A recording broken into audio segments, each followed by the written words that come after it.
Solstices as New Year. A hypothesis from Japanese mythology and archaeoastronomy. By examining mythology through astronomy and cultural practices, I arrived at a hypothesis. In ancient Japan, the new year may not have been marked on the lunar calendar's first day, nor on January 1st of the Gregorian calendar, but rather at the winter and summer solstices. The Japanese archipelago is a region where the change in daylight at the winter solstice is clearly perceptible. For agriculture, hunting, and fishing alike, the winter solstice represents a crucial turning point, the moment when the sun, seemingly near death, begins its return.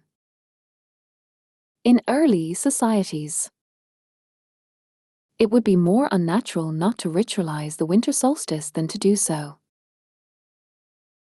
When this is combined with demographic data, such as the months with historically higher birth rates, and with the cultural meaning of Heimhaujimi, ritualized beginnings of intimacy, the winter solstice emerges as a particularly fitting temporal marker. The traditional lunisolar calendar was highly precise and remains useful as a reference framework. However, it could not be applied to Japan as is. This mismatch may have contributed to human-made disasters amid famines and natural calamities during the Heian period. It is in this context that figures such as Abe no Seimi and Ashir Doman appear. They may have preserved older Japanese ways of structuring time and living in harmony with it, redesigning the lunisolar calendar to better fit local conditions. This remains a hypothesis, but an increasingly compelling one. Why might the summer solstice also have functioned as a new year? Globally, the stars associated with the summer solstice, Deneb, Vega, and Altair, are often interpreted as lovers and the celestial bond between them. Vega may correspond to Heru, Altair to an aspect of Zeus. In Japan, they later appear as Izanagi and Izanami. This season also coincides with pollination,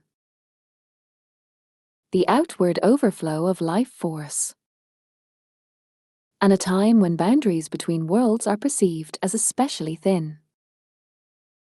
The summer solstice marks the sun at its peak. When considered alongside the Nagashi no Ohari, summer purification rites, it may likewise have been understood as a turning point, a kind of new year marking the beginning of decline after fullness. Japan has a hypothesis known as the double calendar of spring and autumn, though it remains unconfirmed. It may be partially correct. Yet if one seeks a clear and universally perceptible point of transition, few markers are as evident as the winter and summer solstices. At present, the idea of a dual new year structured around the summer and winter solstices feels the most coherent.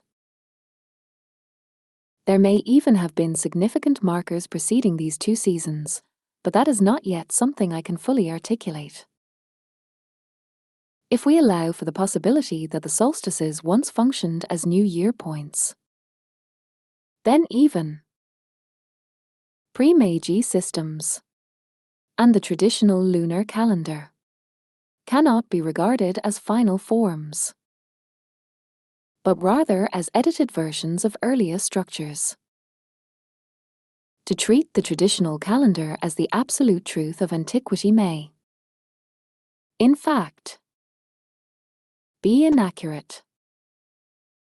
The lunisolar calendar is best understood as a research aid, not a conclusion.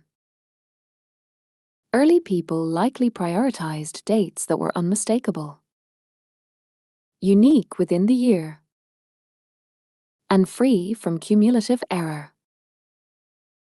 I apologize for presenting a hypothesis still in progress. I previously shared work focused on re-evaluating the traditional calendar. But continued research has revealed even more intriguing layers beneath it. I invite you to continue this journey through mythology together.